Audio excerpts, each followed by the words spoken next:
हितांशी वेळेवर खूप खूप स्वागत आहे. श्री स्वामी समर्थ सगळ्यांना.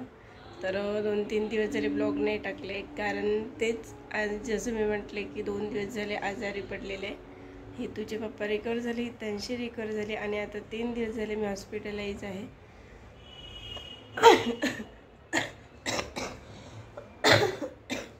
त्याच कारणाने ब्लॉग आले नाही आहे. आणि काय झाले नेमकं तर संडेला मला खूप जास्त फीवर आले, हॉस्पिटलला गेले तरी पण रिकवर नाही झाले. आणखी मंडेला ॲडमिट केले आणि बघू शकतो प्लेटलेट्स खूप डाऊन होत आहे, युरिन इन्फेक्शन पण आहे, व्हायरल पण आहे. बघू काय काय होतं आहे. सुट्टी तर अजून मिळणे शक्य नाही आहे, स्वेलिंग भरपूर आली आहे. बघू हितांशी घरी आहे. खूप मनस्थिती बेकार फील होत आहे आणि